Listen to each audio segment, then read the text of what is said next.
कहूंगा नेता प्रतिपक्ष का,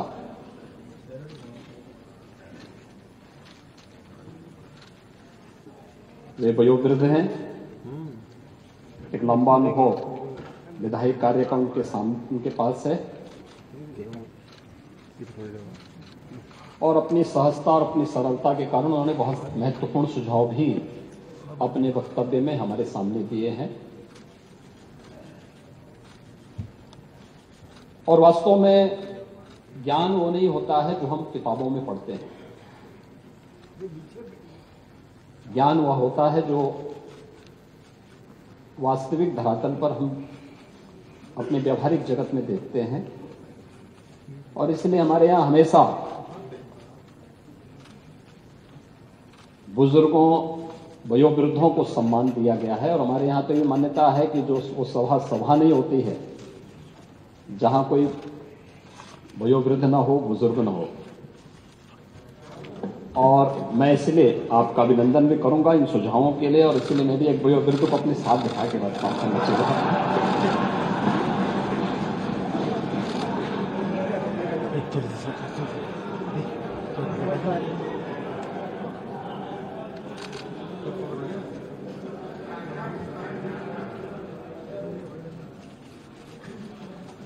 आऊंगा थोड़े देर।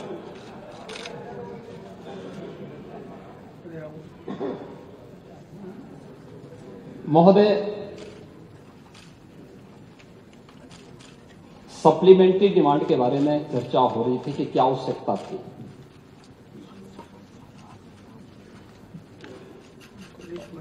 मैं केवल एक बात, हमें विरासत में जैसा उत्तर प्रदेश मिला था और जैसा उत्तर प्रदेश आज है, हमने श्रद्धेय अटल जी की इन पंक्तियों से सदैव प्रेरणा प्राप्त की है कि आदमी को चाहिए कि वो जूझे, परिस्थितियों से लड़े, एक स्वप्न टूटे तो दूसरा गढ़े। और उत्तर प्रदेश के लिए जो स्वप्न बनाए गए थे उसको साकार करने के लिए सरकार के द्वारा जो प्रयास समय समय पर प्रारंभ हुए हैं, उन्हीं को साकार रूप प्रदान करने के लिए सरकार ने अपने बजट के दायरे को बढ़ाया। फरवरी में ही हमने अपना मूल बजट पारित करके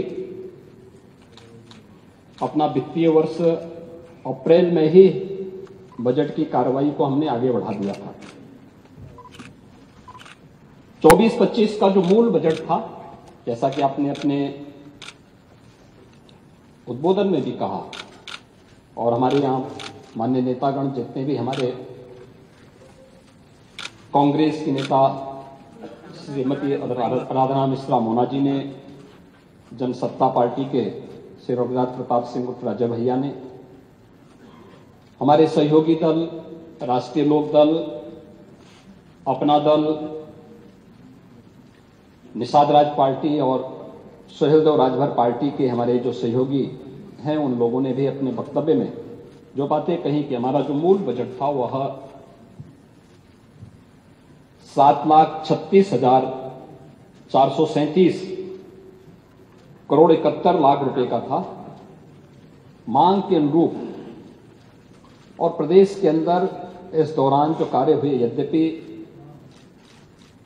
इस पूरे समय में ज्यादातर समय हमें आम चुनाव का सामने करने में ज्यादा समय खर्च हुआ, लेकिन फिर भी इस दौरान जो कार्य हो रहे थे, अन्य जो एक्टिविटीज चल रही थी, उनके कारण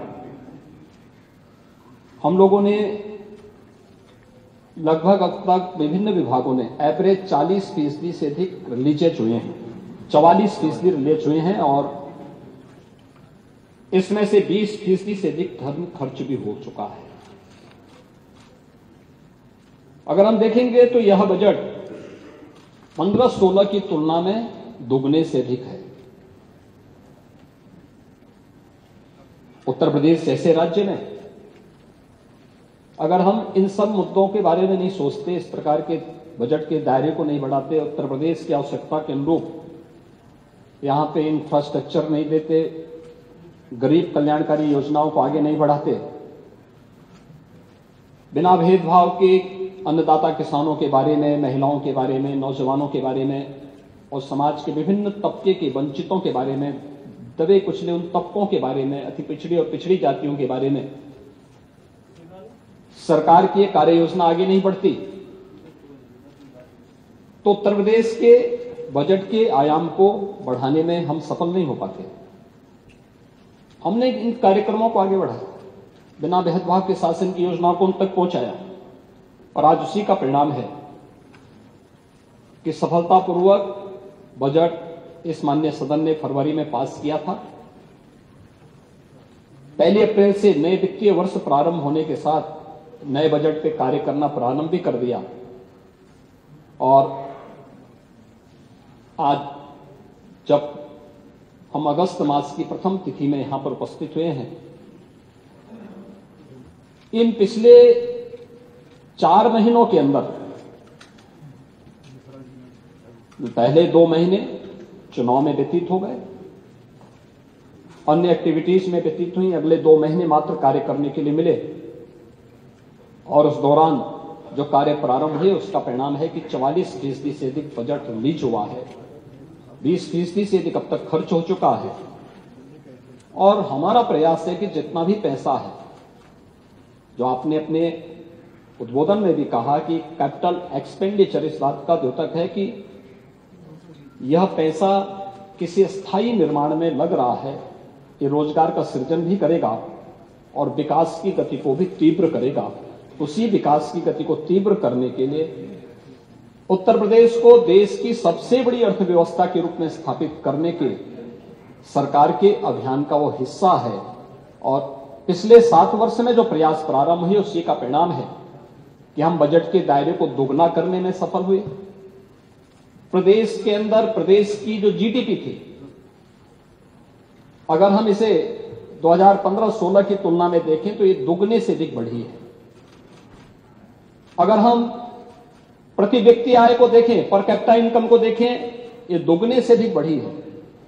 ये दिखाता है हमारी दिशा सही है, उत्तर प्रदेश एक सही दिशा में आगे बढ़ा है और उसी सही दिशा को एक नई गति देने के लिए जो नए मद बनाए गए हैं, उस मद में हम लोगों ने इस नए सप्लीमेंट्री बजट की आवश्यकता पड़ी, जिसमें 12,209 करोड़ 93 लाख रुपए का इस सप्लीमेंट्री बजट हम लोगों को मानसून सत्र में लाना पड़ा है। और इसके साथ ही उत्तर प्रदेश का ये बजट वर्ष 24-25 का लगभग 7.5 लाख करोड़ के आसपास पहुंचता है, जो उत्तर प्रदेश की आबादी की दृष्टि से देश के अंदर अन्य राज्यों से हम तुलना करते हैं तो ये माना जा सकता है कि उत्तर प्रदेश देश के अंदर देश की अग्रणी अर्थव्यवस्था बनने का माना रखता है।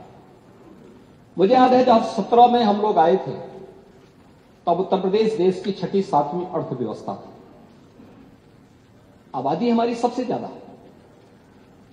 लेकिन अर्थव्यवस्था के रूप में हम देश के अंदर 6ठे-7वें स्थान पर थे। उत्तर प्रदेश के बारे में कैसा परसेप्शन था, ये किसी से छुपा हुआ नहीं है। आप में से सभी माननीय जनप्रतिनिधिगण उत्तर प्रदेश से बाहर जाते थे और बाहर जाकर के इन बातों को अनुभव करते थे कि कैसी स्थिति है। पहचान का संकट होता था उत्तर प्रदेश के नौजवानों के सामने, उत्तर प्रदेश के नागरिकों के सामने। आज मैं कह सकता हूं, उत्तर प्रदेश के नौजवानों के सामने नहीं, किसी भी व्यक्ति के सामने उत्तर प्रदेश का है, देश उसे सम्मान की निगाह से देखता है, शक की निगाह से नहीं देखता है। एक सबसे बड़ा परिवर्तन आज ये हमारे सामने देखने को मिलता है। उत्तर प्रदेश ने इस दौरान अपने इकोनॉमी को बढ़ाया है।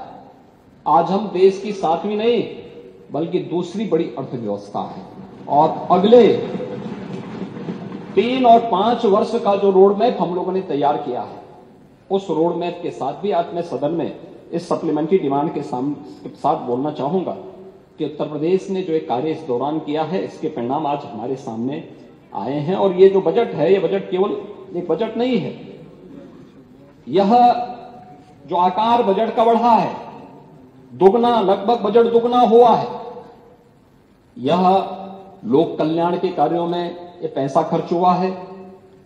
अंतिम पायदान पर बैठे हुए व्यक्ति के लिए गांव है, गरीब है, किसान है, नौजवान है, महिलाएं हैं, उन तक योजनाओं का लाभ पहुंचाने का कार्य हुआ है। इंफ्रास्ट्रक्चर डेवलपमेंट के बेहतरीन कार्य हुए हैं और शिक्षा, स्वास्थ्य, कौशल विकास, इन सब पर ये कार्य हुए हैं और उसका परिणाम है कि उत्तर प्रदेश के अंदर अर्थव्यवस्था भी बढ़ी है और प्रति व्यक्ति की आय में भी बढ़ोतरी हुई है। आज इसी का सीधा परिणाम है कि प्रदेश के अंदर रोजगार के नए सृजन हुए हैं। आपके सामने बहुत सारे ऐसे उदाहरण हैं। तमिलनाडु के त्रिशूर की चर्चा में कर रहा था कि जहां पे उत्तर प्रदेश से जुड़े हुए लगभग 2 लाख कार्मिक वहां काम करते थे, लेकिन आज उसमें से बड़ी संख्या वापस आई है क्योंकि उत्तर प्रदेश के अंदर उन्हें, इसी प्रदेश के अंदर उन्हें रोजगार मिलना प्रारंभ हुआ है और वह आज उत्तर प्रदेश में आकर के इन सभी कार्यों के साथ यहां जुड़ रहा है, अपने प्रदेश में आकर के प्रदेश के विकास में अपना योगदान दे रहा है।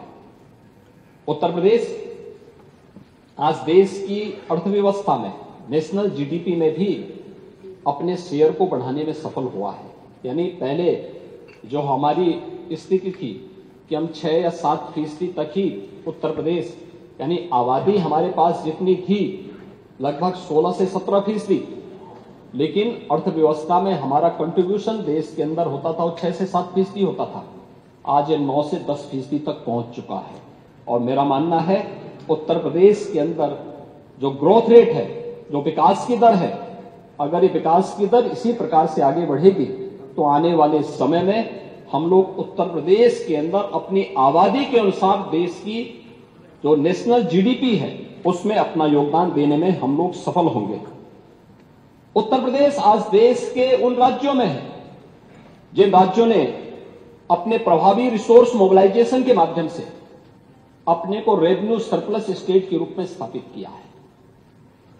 हमारी ज्यादातर आवश्यकताओं की पूर्ति हम राज्य के अंदर करने में सक्षम हैं और उन सब के माध्यम से हम लोग एक बेहतरीन इंफ्रास्ट्रक्चर देने की दिशा में भी आगे बढ़े हैं, जिस पे आज हम इसी पे चर्चा भी करेंगे। इसके लिए हम लोगों को टैक्स चोरी के लिए प्रभावी उपाय करने पड़े, रेवेन्यू लीकेजेज के जो कहीं से ऐसी स्थिति थी उसके लिए प्रावधान करने पड़े और आज उसके परिणाम हम सबके सामने हैं, जो हम सब यहां पे देख रहे हैं। हम लोगों ने इसके लिए डायरेक्ट बेनिफिट जो ट्रांसफर है, इसके माध्यम से जो उस ट्रांजैक्शन को हम लोगों ने लाभार्थियों तक सीधा पैसा पहुंचाने का कार्य किया है। प्रदेश के 196 योजनाओं में डीबीटी के माध्यम से 11 विभागों के माध्यम से 196 योजनाओं का 10,000 करोड़ रुपए की हम लोगों ने इसके माध्यम से बचत की है और 70,000 करोड़ रुपए 62,000 ट्रांजैक्शन के माध्यम से हम लोगों ने अंतिम पायदान पर बैठे हुए व्यक्ति तक पहुंचाने का काम किया है। ये डीबीटी कैसे एक गरीब को भ्रष्टाचार से मुक्त व्यवस्था देने में सहायक होती है, यह डीबीटी उसका एक उदाहरण है। इस दौरान प्रदेश के अंदर रोजगार का जो सृजन हुआ है, रोजगार है, स्वतः रोजगार है, यह प्रदेश के अंदर बैंक के बिजनेस को भी बढ़ाने में सफल हुआ है। अगर 2016-17 में हम लोग प्रदेश के अंदर के सीडी रोशो को देखेंगे तो यह लगभग 44 से 46 के बीच में था, आज यही 60% के आसपास है। ये चीजें दिखाती हैं कि रोजगार में यहां वृद्धि हुई है, लोगों को रोजगार मिला है, स्वतः रोजगार के अवसर यहां लोगों को प्राप्त हुए हैं और लोगों को इसमें बेहतरीन रूप से आगे इसके माध्यम से यहां पे अवसर प्राप्त हुए हैं। लेकिन साथ साथ हम लोगों ने वित्तीय अनुशासन का पालन भी किया है। भारतीय रिजर्व बैंक ने एक व्यवस्था बनाई है कि आप अपनी वित्तीय अनुशासन को बनाए रखते हुए आप अपना बजट बनाएंगे, कर्ज लेंगे। अगर एक सीमा के ऊपर ये जाता है तो आपको कोई भी नेशनल बैंक या रिजर्व बैंक आपको कर्ज के लिए अलाउ नहीं करेगा। उत्तर प्रदेश ने इस दिशा में बेहतरीन प्रयास किया है। 25 करोड़ की आबादी उत्तर प्रदेश में रह रही है, लेकिन 25 करोड़ की आबादी के बाद भी अगर आप देश के अंदर अन्य राज्यों की तुलना में देखेंगे तो FRBM की जो सीमा है 3.5 है, उत्तर प्रदेश 2.86 पर अपने वित्तीय अनुशासन को बनाए रखने में सफल हुई है। यह एक बेहतरीन स्थिति किसी भी राज्य के लिए हो सकती है और वह हम लोगों ने प्रदेश के अंदर यहां पर इन कार्यों को किया है। प्रदेश के अंदर जो मैंने पहले भी कहा कि मूल बजट में एक बड़ी राशि कैपिटल एक्सपेंडिचर के रूप में हम खर्च कर रहे हैं, जो प्रदेश के अंदर डेवलपमेंट की गति को आगे बढ़ाने में सहायक रहा है और इन चीजों को एक नई गति देने में भी हम लोगों ने उसके माध्यम से सफलता प्राप्त की है। महोदय, हम इस बात को अक्सर इस बारे में कहते हैं कि प्रधानमंत्री मोदी जी के नेतृत्व में इस देश ने एक नए भारत का दर्शन कराया है। एक नया भारत जो भारत की 140 करोड़ जनता की आकांक्षा का प्रतीक बना है। दुनिया के हर क्राइसिस मैनेजमेंट में लोग भारत की तरफ आशा भरी निगाहों से देखते हैं और लोगों के मन में एक विश्वास है कि कहीं दुनिया के अंदर संकट आएगा, भारत इसमें सहयोगी की भूमिका में खड़ा होगा, हर संकटग्रस्त व्यक्ति के साथ खड़ा होगा। और भारत के अंदर 140 करोड़ जनता जनार्दन का जो विश्वास मोदी जी के नेतृत्व में पिछले 10 वर्षों के अंदर देखने को मिला है, वो अभूतपूर्व है, अभिनंदनीय है। इसके लिए उन्होंने पिछले 10 वर्षों में जो कार्य किए वो अत्यंत अभूतपूर्व है और इसमें भारत की जो ग्रोथ रेट है उससे भी और भारत की जो जीडीपी है उसमें भी हम जो बढ़ोतरी हुई है उसके माध्यम से इसको देख सकते हैं। पर कैपिटा इनकम देश के अंदर नेशनल एवरेज में अगर आप देखेंगे काफी वृद्धि हुई है। अगर हम लोग देश की अर्थव्यवस्था को ही देखेंगे तो जो 2014 में भारत की अर्थव्यवस्था 10वीं अर्थव्यवस्था थी, आज वही भारत की अर्थव्यवस्था दुनिया की 5वीं बड़ी अर्थव्यवस्था है और अगले 3 वर्ष के अंदर भारत दुनिया की 3री बड़ी अर्थव्यवस्था बनेगा। यह प्रधानमंत्री जी का संकल्प है और इसके साथ ही भारत $5 ट्रिलियन की इकोनॉमी के रूप में अपने आप को स्थापित करेगा। इसके लिए भारत सरकार के द्वारा जो प्रयास प्रारंभ हुए हैं ये राज्यों के सहयोग से और तीव्र गति से आगे बढ़ सकते हैं। अगर प्रधानमंत्री जी का विजन है और उसके लिए भारत सरकार ने अपना एक रोड मैप तैयार किया है कि हमें $5 ट्रिलियन की इकोनॉमी के रूप में भारत को स्थापित करना है, तो देश की सबसे बड़ी आबादी का राज्य होने के नाते उत्तर प्रदेश का भी दायित्व बनता था कि हम देश की स्पीड के साथ उत्तर प्रदेश के नागरिकों की स्पीड को भी आगे बढ़ा सकें। और उसी स्पीड के साथ जोड़ने के लिए उत्तर प्रदेश ने भी ये तय किया कि हम उत्तर प्रदेश की अर्थव्यवस्था को $1 ट्रिलियन की इकोनॉमी के रूप में स्थापित करेंगे। 1 ट्रिलियन की इकोनॉमी के लिए उत्तर प्रदेश सरकार के द्वारा जो प्रयास प्रारंभ किए हैं, उत्तर प्रदेश का बजट उसी की श्रृंखला का एक हिस्सा है। इसमें आपने देखा होगा $1 ट्रिलियन की इकोनॉमी के लिए हम लोगों के रोड मैप तैयार हुआ है।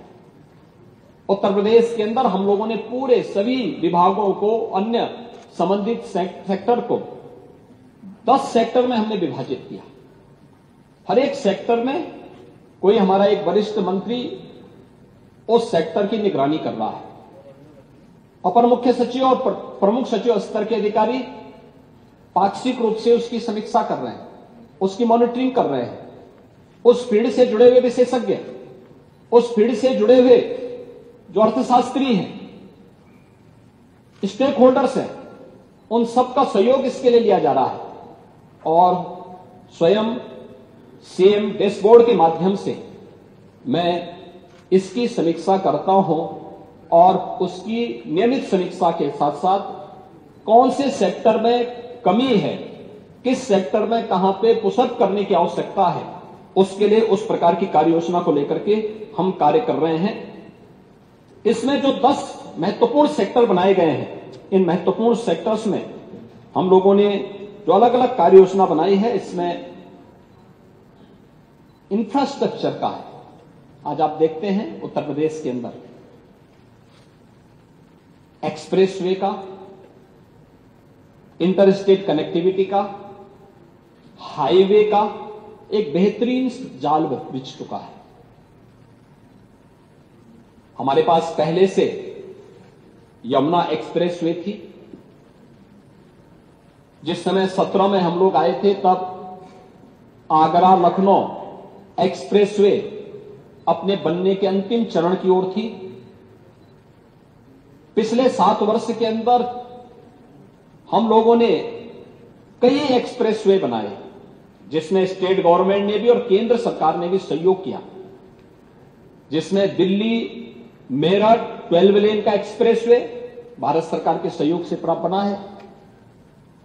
पूर्वांचल एक्सप्रेसवे ये अपने यातायात के लिए पूर्वी उत्तर प्रदेश को प्रदेश की राजधानी लखनऊ से जोड़ रहा है। बुंदेलखंड एक्सप्रेसवे या दिल्ली आगरा एक्सप्रेसवे के माध्यम से प्रदेश की राजधानी और देश की राजधानी को जोड़ने का, बुंदेलखंड को जोड़ने का एक माध्यम बना है, जो वहां की अर्थव्यवस्था की एक बैकबोन बनकर के आगे बढ़ रहा है। प्रदेश के अंदर गंगा एक्सप्रेसवे, जिसके बीजीएफ के लिए इस सप्लीमेंट्री बजट में हम लोगों ने धनराशि की मांग भी की है। हमारा प्रयास है कि प्रयागराज कुंभ 2025 में हम गंगा एक्सप्रेसवे को उससे पहले मेन कैरिजवे को बना करके तैयार करें, और दिसंबर 2024 का हम लोगों ने टारगेट दिया है कि मेन कैरिजवे को आप इसको बना करके तैयार करिए, जिससे प्रयागराज कुंभ के दौरान इसका उपयोग पश्चिमी उत्तर प्रदेश से पूर्वी उत्तर प्रदेश को जोड़ने के लिए और प्रयागराज को जोड़ने के लिए एक बेहतरीन माध्यम मिल सके। इस पर हमारी कार्रवाई आगे बढ़ रही है।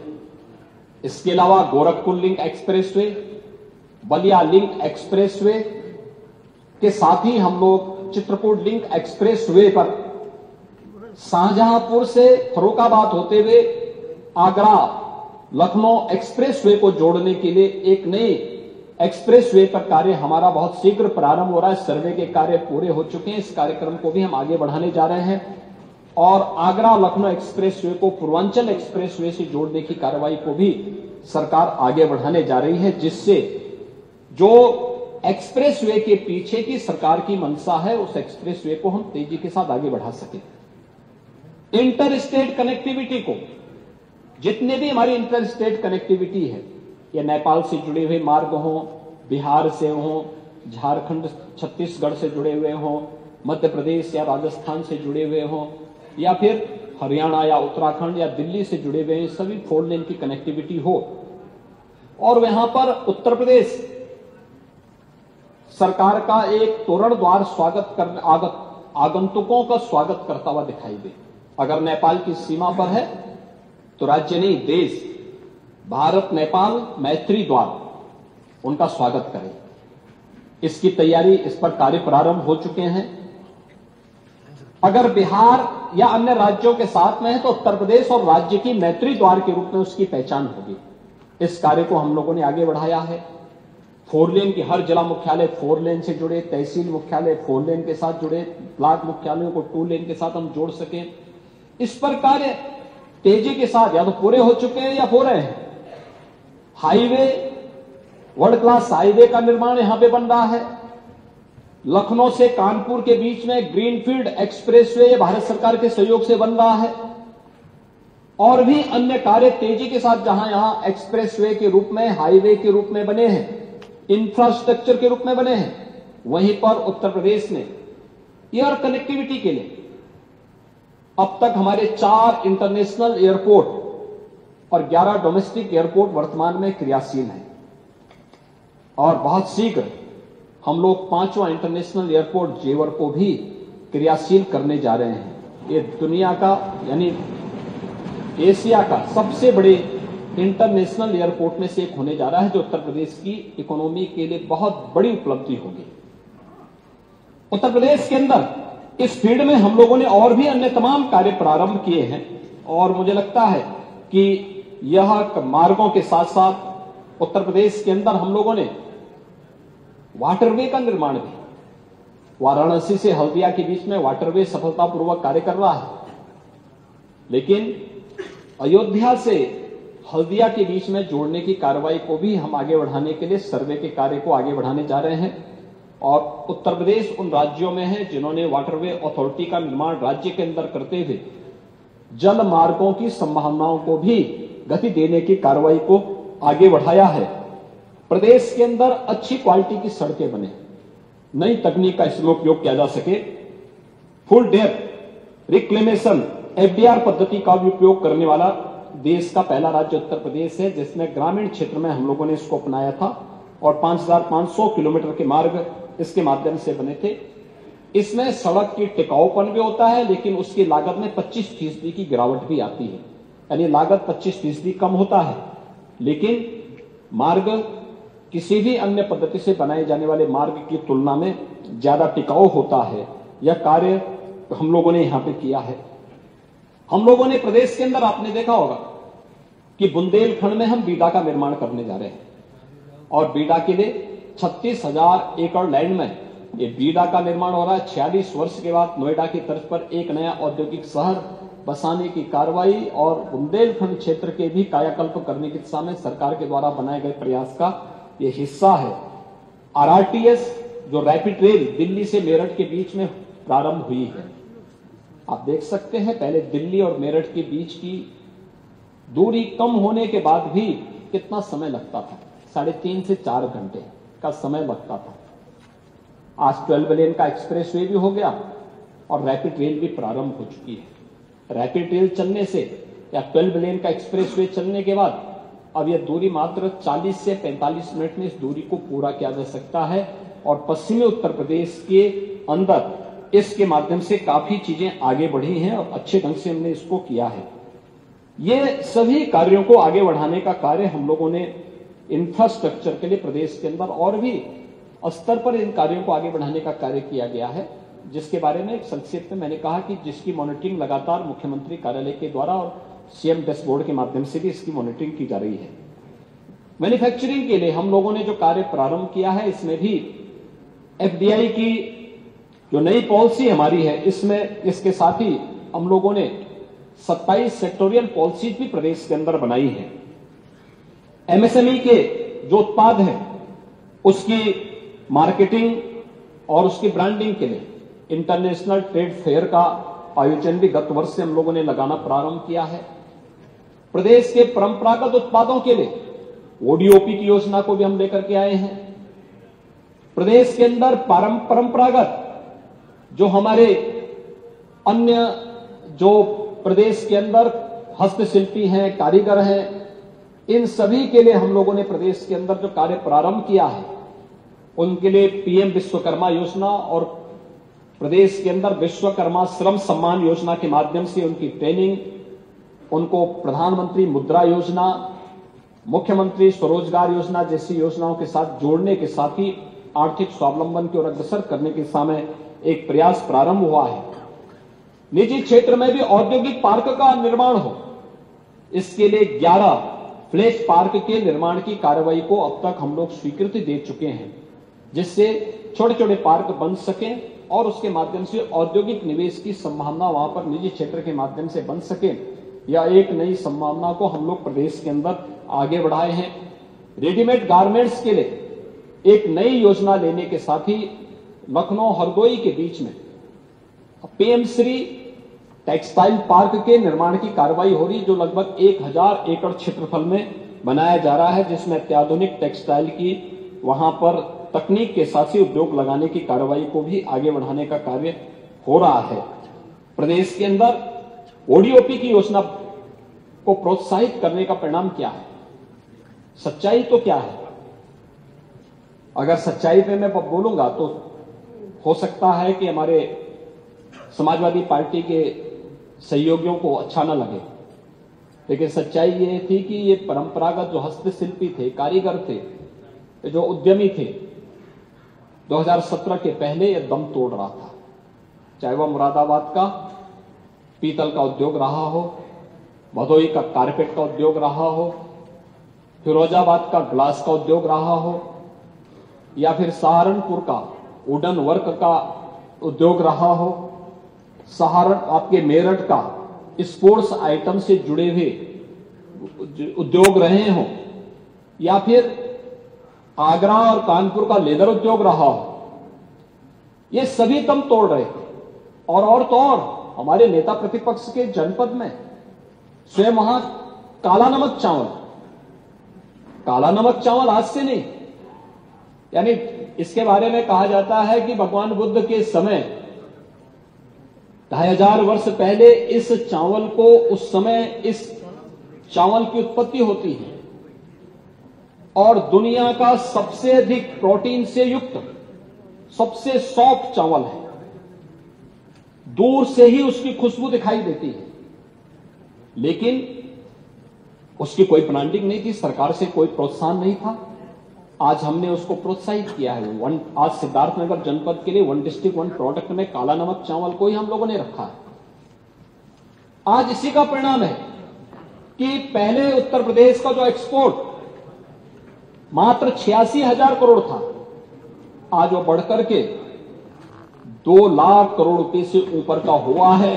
ये चीजें दिखाती है कि एक सही दिशा में सरकार के कदम आगे बढ़े हैं। प्रदेश ने यहां पर फरवरी 2023 में ग्लोबल इन्वेस्टर समिट किया था। ग्लोबल इन्वेस्टर समिट में हमारे पास निवेश के भारी प्रस्ताव आए थे। आज सुबह के सत्र में पहला प्रश्न भी इससे संबंधित था और उस समय हमारे औद्योगिक विकास के मंत्री ने भी आपको यहां बताया होगा, सदन में बताया होगा कि ग्लोबल इन्वेस्टर समिट के बाद भी जो प्रस्ताव हमारे पास आए, इन सबको मिलाकर के अगर हम देखेंगे तो लगभग 40 लाख करोड़ रुपए के प्रस्ताव अब तक हमें प्रदेश के अंदर निवेश के प्राप्त हुए हैं। ये निवेश के प्रस्ताव अगर आगे बढ़ते हैं तो इससे लगभग 1.25 लाख, इससे 1.25 करोड़ यानी 1,25,00,000 से अधिक नौजवानों को सीधे सीधे नौकरी प्राप्त होती है। और पहला ग्राउंड ब्रेकिंग फरवरी 2024 में हम लोगों ने प्रधानमंत्री मोदी जी के करकमलों से यहां संपन्न किया, जिसमें 10 लाख करोड़ रुपए की परियोजनाओं को एक साथ शिलान्यास हुआ। उसके पहले कुछ परियोजनाएं प्रारंभ हो चुकी थी और कुछ को उसके बाद भी प्रारंभ किया। तो अगर आप देखेंगे तो पिछले 7 वर्ष के अंदर लगभग 16 से लेकर 20 लाख करोड़ रुपए की निवेश के प्रस्तावों को जमीनी धरातल पर उतारने में हमें सफलता प्राप्त हुई है और लगभग 60 लाख से अधिक नौजवानों को इनके साथ रोजगार के साथ और नौकरी के साथ जोड़ने में हमें इसके माध्यम से मदद मिली है। ये निवेश के प्रस्तावों का परिणाम है। फरवरी 2024 में ही जो ग्राउंड ब्रेकिंग सेरेमनी 4 हुई थी, इस 4th की रिपोर्ट के अनुसार ही अब तक 1 लाख करोड़ रुपए से अधिक की परियोजनाओं ने प्रोडक्शन प्रारंभ किया है। और ये प्रोडक्शन इस बात को द्योतक है कि यहां पे ईज ऑफ डूइंग बिजनेस में एक बेहतरीन पहल हुई है और उसका लाभ हमारा उद्यमी ले रहा है और उसके माध्यम से प्रदेश के बेरोजगार नौजवानों को रोजगार की संभावना को भी आगे बढ़ाने में हमें मदद मिल रही है। हम लोगों ने इसके साथ ही प्रदेश के अंदर तमाम ऐसे अन्य कार्यक्रम प्रारंभ किए हैं, चाहे वह अन्य विभिन्न प्रकार के कार्यक्रमों को आगे किया, डाटा सेंटर हब के रूप में उत्तर प्रदेश को विकसित करने का हो, लखनऊ को आर्टिफिशियल इंटेलिजेंस की सिटी के रूप में उसको आगे बढ़ाने के कार्यक्रम का हो, उत्तर प्रदेश स्टार्टअप पॉलिसी के अंतर्गत उत्तर प्रदेश इनोवेशन फंड के गठन की कार्रवाई का हो, ये सभी आगे बढ़ाने की कार्रवाई हो रही है। और आपने कहा गांवों के लिए क्या, तो प्रदेश सरकार ने इसीलिए अपने शासकीय कार्यालयों के साथ साथ ग्राम पंचायतों में भी हम वाईफाई की सुविधा उपलब्ध करा सकें, ई ऑफिस की प्रणाली को हम विकसित कर सकें, नई इंडस्ट्रियल पॉलिसी के अंतर्गत जिन लोगों ने यहां पे निवेश किया है उनका इंसेंटिव उन्हें प्राप्त हो सके, इसके लिए भी हम लोगों ने इस अनुपूरक बजट में उसका प्रावधान किया है। प्रदेश के अंदर शिक्षा के लिए, खेल और अन्य तमाम प्रकार के कार्यों के लिए भी धनराशि की व्यवस्था की गई है, जिसमें आपने देखा होगा कि प्रदेश के अंदर हम लोगों ने एक रोजगार मिशन समिति के माध्यम से एक विशेष प्रस्ताव भी हम लोगों ने यहां पे रखा है, जिसमें इसके संचालन के लिए भी धनराशि की व्यवस्था की है। कौशल विकास के लिए भी हम लोगों ने प्रदेश के युवाओं की ट्रेनिंग देने के लिए 200 करोड़ रुपए का प्रावधान क्या व्यवस्था किया है, रोजगार ट्रेनिंग के साथ साथ प्रोजेक्ट प्रवीण के लिए भी 100 करोड़ रुपए की व्यवस्था की गई है और 150 आईटीआई को हम लोगों ने टाटा कंसल्टेंसी के साथ, टेक्नोलॉजी कंसल्टेंसी के साथ हम लोगों ने यहां पे उसे वर्ल्ड क्लास स्किल डेवलपमेंट के सेंटर के रूप में डेवलप करने की एक बड़ी कार्रवाई को आगे बढ़ाया है और जिसमें हम 23 प्रकार के ऐसे कोर्सेज प्रारंभ करने जा रहे हैं जो न्यू एज कोर्सेज हैं, जो आज की आवश्यकता के अनुरूप, आज की इंडस्ट्री और ग्लोबल मार्केट की जो डिमांड है उसके अनुसार हम उन कार्यक्रमों को आगे बढ़ा सकें। शिक्षा के लिए भी यहां पे कार्य किया गया है। 284 राजकीय इंटर कॉलेजेस में जहां लैब्स नहीं थी उसके लिए 28 करोड़ 40 लाख रुपए की व्यवस्था, 1040 राजकीय माध्यमिक विद्यालयों में वहां पर कम्युनिकेशन टेक्नोलॉजी लैब की स्थापना के लिए हम लोगों ने 66 करोड़ रुपए की व्यवस्था की है। प्रदेश के अंदर हम लोगों का जो लक्ष्य रहा है कि हम लोगों ने अपने यहां प्रदेश के अंदर पिक एंड चूज नहीं किया। हम लोगों ने निजी क्षेत्र में कोई विश्वविद्यालय स्थापित करना चाहता है उसके लिए एक पॉलिसी बनाई। अगर कोई उन मानकों को पूरा करता है तो हमने नए विश्वविद्यालय स्थापित करने के लिए उसको आगे बढ़ाया, क्योंकि हमारा मानना है कि हर निवेश एक नया रोजगार भी देता है और साथ साथ विकास भी लेकर के आता है। ऐसे अब तक 14 नए विश्वविद्यालय प्रदेश के अंदर बने हैं, लेकिन जहां कोई विश्वविद्यालय नहीं वहां पर विश्वविद्यालय राज्य सरकार बनाएगी और इसके लिए जिस कमिश्नरी में विश्वविद्यालय नहीं था उन 6 कमिश्नरी को चिन्हित करके 6 नए विश्वविद्यालय, जिसमें आजमगढ़ में महाराज सुहेलदेव के नाम पर विश्वविद्यालय का निर्माण पूरा हो चुका है और विश्वविद्यालय आज अपने स्वयं के भवन में संचालित भी हो चुका है। ऐसे ही अलीगढ़ महाराजा महेंद्र प्रताप सिंह आजादी की लड़ाई में जिनका एक महत्वपूर्ण योगदान था,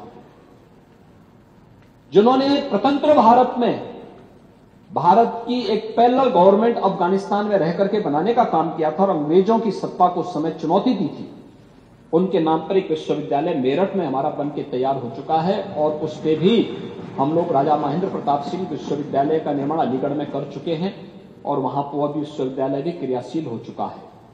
एक मां शाकंभरी के नाम पर एक विश्वविद्यालय का निर्माण हम लोगों ने सहारनपुर में किया है और वह विश्वविद्यालय भी वहां क्रियाशील हो चुका है।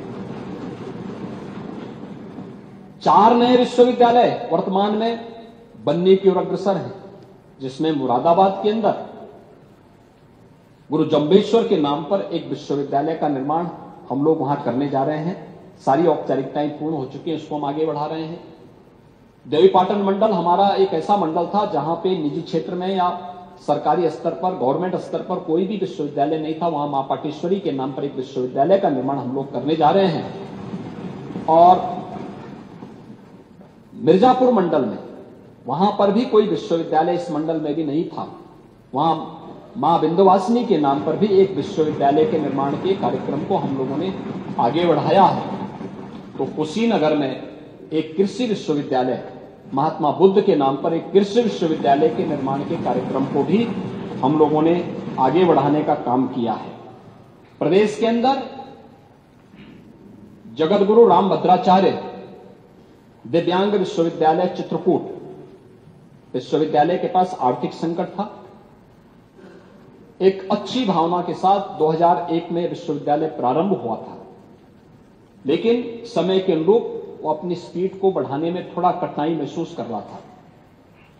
इस विश्वविद्यालय को राज्य सरकार में समाहित करते हुए आज वहां पर दिव्यांगजनों के लिए और सामान्य बच्चों के लिए भी हम लोगों ने उस विश्वविद्यालय को राज्य सरकार के अधीन लेकर के उस विश्वविद्यालय का संचालन सरकार ने प्रारंभ कर दिया है और ये विश्वविद्यालय अब राज्य विश्वविद्यालय के रूप में सफलतापूर्वक संचालित हो रहा है। इसके अलावा लखनऊ में यहां पर एक मेडिकल यूनिवर्सिटी ये भी हमारी सरकार ने बनाई है, वो बनकर के तैयार हो चुकी है, कार्य उसका प्रारंभ हो चुका है, जो प्रदेश के सभी मेडिकल कॉलेजेस को अपने साथ संबद्ध करके उस कार्य को आगे बढ़ा रही है। ऐसे ही प्रदेश के अंदर आयुष विश्वविद्यालय का निर्माण गोरखपुर में पूरा हो चुका, वो अपना कार्य आगे बढ़ा रही है। और मेरठ में हॉकी के जादूगर मेजर ध्यानचंद के नाम पर स्पोर्ट्स यूनिवर्सिटी, प्रदेश की पहली यूनिवर्सिटी मेरठ में हम लोग बना रहे हैं, जिस पर युद्ध स्तर पर कार्य चल रहा है। इन सभी कार्यक्रमों को करने के साथ ही प्रदेश सरकार ने इसमें हॉकी के जो एक महान खिलाड़ी थे, भारतीय हॉकी टीम को जिन्होंने कई बार प्रतिनिधित्व किया था, नेतृत्व प्रदान किया था, ऐसे केडी सिंह बाबू के बाराबंकी स्थित आवास को कुछ वहां पे लिटिगेशन था, इस मामले को लेकर के विवाद हुआ था और न्यायालय ने उनके पैतृक आवास को नीलाम करने के लिए आदेश कर दिया था। सरकार ने इसमें इंटरवेन किया। सरकार ने कहा नहीं, देखिए जिन्होंने देश के लिए कंट्रीब्यूशन किया है, आखिर हमारी आज वर्तमान पीढ़ी का दायित्व क्या है? हम उनके प्रति कृतज्ञता ज्ञापित करते हुए उनकी स्मृतियों को बचाए रख सके। और उसके लिए सरकार ने उनके आवास को और उनकी पूरी जो प्रॉपर्टी थी उसको सरकार ने कहा कि सरकार इसकी धनराशि देगी और सरकार वहां पे उनके संग्रहालय को बनाएगी, जो हॉकी के लिए उनका योगदान था। इसके लिए धनराशि की व्यवस्था हम लोगों ने की है। ग्रामीण क्षेत्र में ग्रामीण स्टेडियम के लिए मैं देखता हूं हमारे बहुत सारे माननीय विधायक इस बारे में प्रस्ताव देते हैं कि हाँ हमारे यहां हमारी जनपद में कोई स्टेडियम नहीं है। 100 करोड़ रुपए की व्यवस्था हम लोगों ने इस सप्लीमेंट्री में ग्रामीण स्टेडियम के लिए की है, जो ग्रामीण क्षेत्र में खेलों के क्षेत्र में लोगों को एक नया प्रोत्साहन मिल सके, इसके लिए भी हम लोगों ने व्यवस्था की है। और मैंने परसों भी यहां पे कहा था कि अटल आवासीय विद्यालय बीओसी बोर्ड से जुड़े हुए रजिस्टर्ड श्रमिकों और निराश्रित बच्चों के लिए भी यह व्यवस्था की गई है। लेकिन हम लोग 57 नए जनपदों में, जो जनपद 18 जनपद आच्छादित हैं, इन जनपदों में तो अटल आवासीय इन कमिश्नरी मुख्यालयों पे अटल आवासीय विद्यालय है। शेष जनपदों में हम लोग एक सीएम अभ्युदय विद्यालय के रूप में वहां पे एक मॉडल विद्यालय बनाने जा रहे हैं, जो डे स्कूल होंगे। और इसके लिए हम लोगों ने धनराशि की व्यवस्था पहले से कर दी है। और हमारा यह मानना है कि लगभग ये पहले चरण में जनपद स्तर पर, फिर विधानसभा स्तर पर, फिर विकासखंड स्तर पर और फिर कमिश्नरी स्तर पर हम लेके जाएंगे। तो शिक्षा के क्षेत्र की जो चिंता आपकी है, उस चिंता को हम लोग दूर करेंगे। और वास्तव में शिक्षा के बगैर कोई समाज स्वावलंबन के मार्ग पर और समृद्धि के मार्ग पर कभी आगे नहीं बढ़ सकता है। सरकार की चिंता है। हमने अनुपूरक बजट में अटल आवासीय विद्यालय के शेष कार्यों को आगे बढ़ाने के लिए भी धनराशि की व्यवस्था इसमें की है। ऊर्जा सेक्टर में यहां पर सदन में काफी चर्चा हो चुकी है और वास्तव में जब सुविधा मिलती है तो लोगों की इच्छा होती है कि इसमें और वृद्धि हो और अच्छा मिले। ये मनुष्य की वृत्ति भी होती है और होना भी चाहिए, उसका अधिकार भी होना चाहिए कि समय के अनुरूप हम भी आगे बढ़ सकें। और इसको लेने के लिए प्रदेश सरकार ने बार बार होती है कि आप क्या कर रहे हैं। इसके तीनों क्षेत्रों में हम लोगों ने काम किया है। पावर जनरेशन के लिए, उसके ट्रांसमिशन के लिए और उसके डिस्ट्रीब्यूशन के लिए, तीनों पर सरकार का ध्यान है। तीनों को एक साथ हम कार्य करने जा रहे हैं। अगले कुछ वर्षों के अंदर 8000 मेगावाट की नई बिजली प्रदेश के अंदर ही थर्मल पावर के रूप में उत्तर प्रदेश के अंदर पावर कारपोरेशन और उसके जो साथ जो है पीपीए हैं, उसके माध्यम से हम लोग यहां उपलब्ध कराने जा रहे हैं। लेकिन हम समय की मांग से, हमें समय से 10 कदम आगे बढ़ने की वृत्ति हमारे पास होनी चाहिए। जितना बड़ा निवेश हमारे पास है, जितनी बड़ी आबादी है, क्योंकि जब हम लोग आए थे 2017 में 1,21,000 मजरे ऐसे थे या गांव ऐसे थे जिनमें बिजली कभी पहुंची ही नहीं थी। हम लोगों ने बिजली वहां पहुंचाई। 1,76,00,000 परिवार ऐसे थे जिन्होंने कभी बिजली देखी नहीं थी, उनको निःशुल्क बिजली के कनेक्शन भी दिए। 14 लाख से अधिक किसान ऐसे थे जिनके ट्यूबवेल के कनेक्शन तो थे, बिजली भी आती थी, लेकिन बिजली के बिल वे नहीं पे कर पा रहे थे।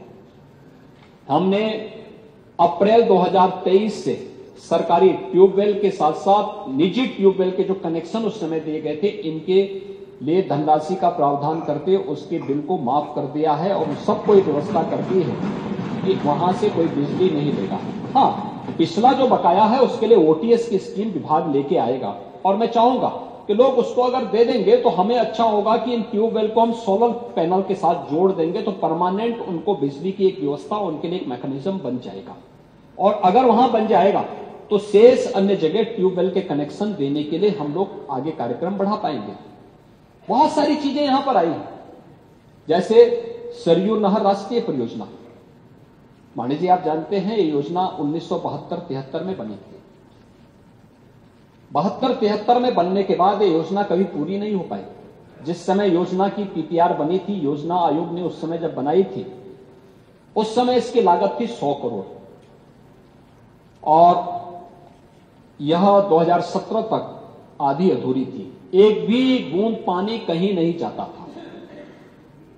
इस योजना पर हम लोगों ने मिशन मोड पर काम किया, लैंड एक्वायर किया और लैंड एक्वायर हमने चकबंदी की प्रक्रिया को इंतजार किए बगैर लैंड एक्वायर किया, उसकी धनराशि दी, प्रधानमंत्री जी से बातचीत की, प्रधानमंत्री जी ने प्रधानमंत्री कृषि सिंचाई योजना के माध्यम से इसमें धनराशि उपलब्ध करवाई।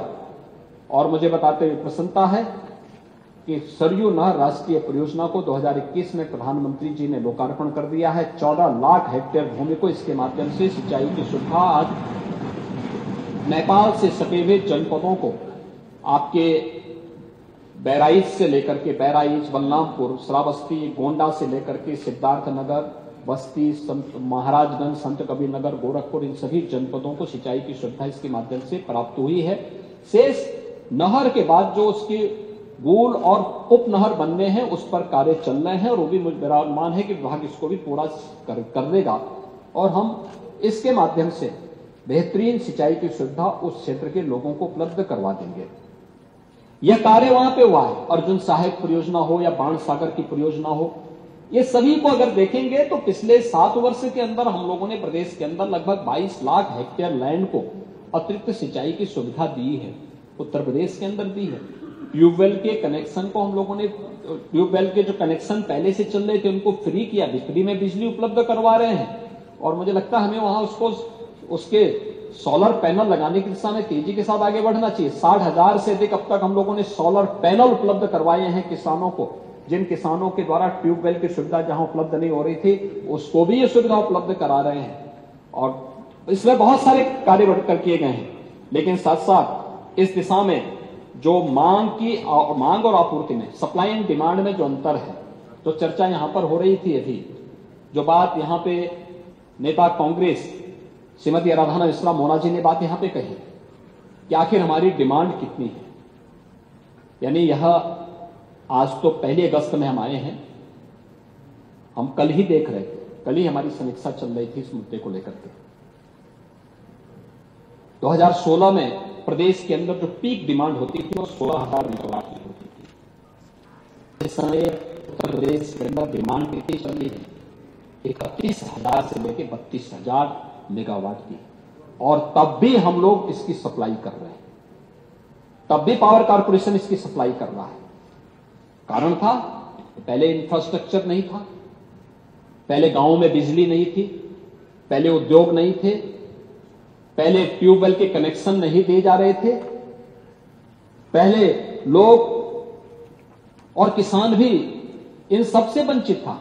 आज हमने बिजली के कनेक्शन दिए, उद्योग लगाए, ट्यूबवेल को कनेक्शन दिए, आज बिजली हम लोगों ने एक व्यवस्था बनाई है, खास तौर पर एक व्यवस्था बनाई और व्यवस्था की हम जिला मुख्यालय को 24 घंटे देंगे, तहसील मुख्यालयों को हम 20 से 22 घंटे देंगे, 18 से 20 घंटे हम ग्रामीण क्षेत्र को उपलब्ध करवाएंगे। लेकिन समय पे बहुत सारे जनपद ऐसे हैं जहां बारिश नहीं हो पा रही है। आज भी मैं देख रहा था कि लगभग हमारे 31 के आसपास जनपद ऐसे हैं जहां पर बारिश एवरेज से काफी कम हुई है। पावर के लिए, हाइड्रो पावर आपके लिए है, आपके पास है, तो आपको इसके लिए पानी भी चाहिए। पानी आएगा तो पानी, साफ सुथरा पानी भी दिखना चाहिए। और उससे थोड़ी समस्या जरूर आई है, लेकिन मेरा यह मानना है कि हम इसको भी पावर कारपोरेशन को सरकार संबल दे रही है। आज हम लोग अकेले पावर कारपोरेशन में जो पैसा खर्च कर रहे हैं, मुझे लगता है एक बहुत बड़ी राशि, 46,000 करोड़ रुपए हम उनको सब्सिडी के रूप में देते हैं। 46,000 करोड़ रुपए, याद करिए, अगर हम इस पैसे को बचा पाए, ये पैसा अगर प्रदेश के इंफ्रास्ट्रक्चर में लगे, प्रदेश के विकास में लगे, इसके रिजल्ट कुछ और आएंगे। लेकिन आज की आवश्यकता है और उसके अनुरूप फिर भी सरकार इसको देने का कार्य कर रही है। इस पर हम आगे कर रहे हैं और इसीलिए 2,000 करोड़ रुपए की व्यवस्था हमने इस बार भी।